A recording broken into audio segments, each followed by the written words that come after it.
Kali ini saya akan menerangkan tentang nomor 3 atau nomor 737.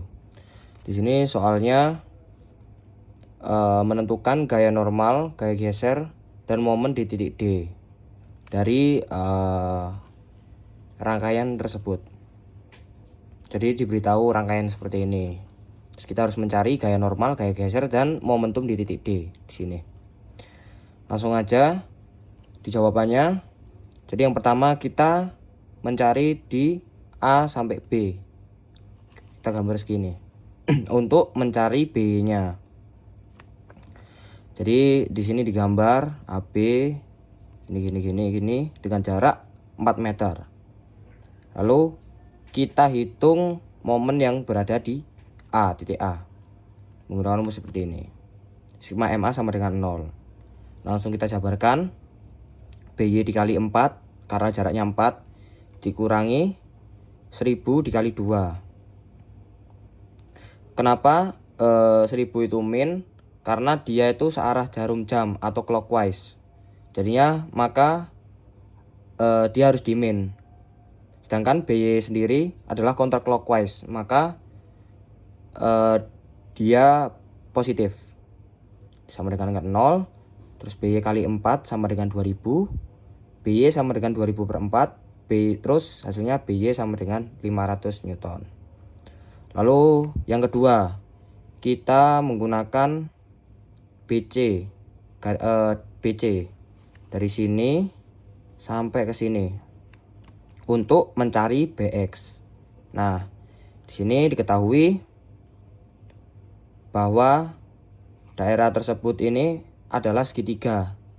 Rumus segitiga sendiri untuk mencari total gayanya adalah 1/2 dikali 300 dikali 1,5 sama dengan 225 Newton. Nah, langsung aja kita masuk ke rumus, yaitu menggunakan sigma MC sama dengan 0. Langsung kita jabarkan. Min 500 kali 4 ini dari BY nya. Terus ditambah 225 kali 0,5. Nah, kenapa ini 0,5? Karena ini merupakan gaya yang berbentuk segitiga. Nah, 0,5 ini dari tinggi segitiganya.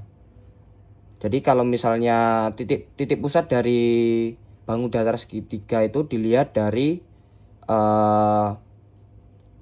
ujung paling tinggi segitiga itu. Jadi kita naik sepertiga, maka sepertiga dari 1,5 adalah 0,5, maka daerah sini.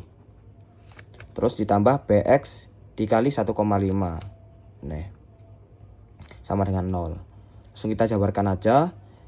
Min 500 kali 4 min 2000 ditambah 225 kali 0,5 sama dengan 112,5 ditambah BX dikali 1,5 sama dengan 0. Maka hasil BX sama dengan 1887,5 per 1,5 dan dihasilkan sebagai berikut. BX sama dengan 1258,334.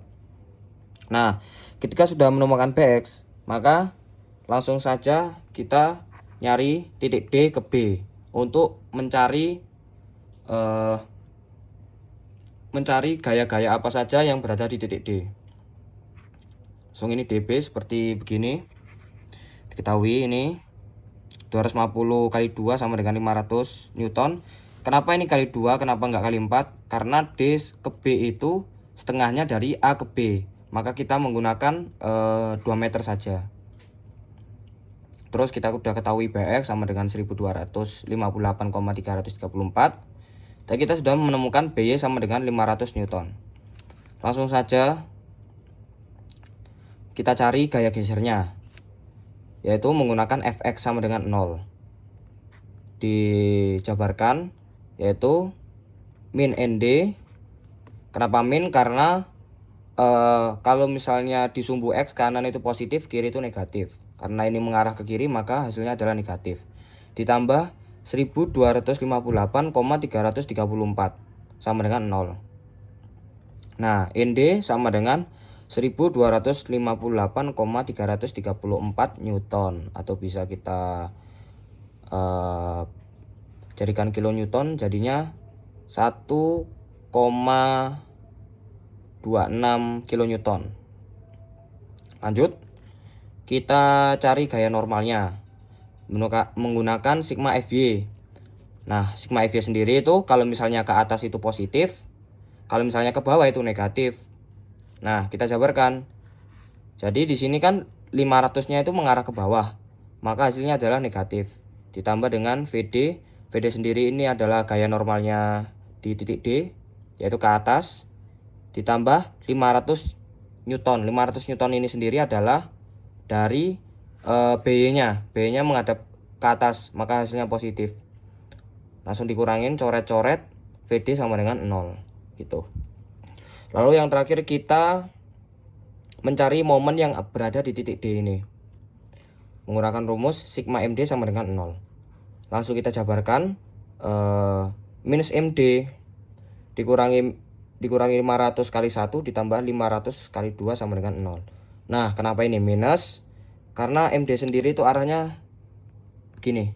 Sedangkan kalau misalnya arahnya searah jarum jam atau clockwise, maka hasilnya akan negatif.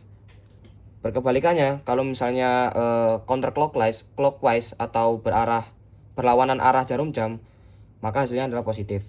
Ini sendiri adalah searah jarum jam, maka hasilnya negatif. Lalu begitupun juga gaya yang di sini min 500 karena searah jarum jam. Lalu yang ini positif karena berlawanan arah jarum jam, sama dengan 0. Nah, langsung saja kita jabarkan. Jadinya minus MD sama dengan minus 500, MD sama dengan 500 Newton. Sekian dari saya, terima kasih.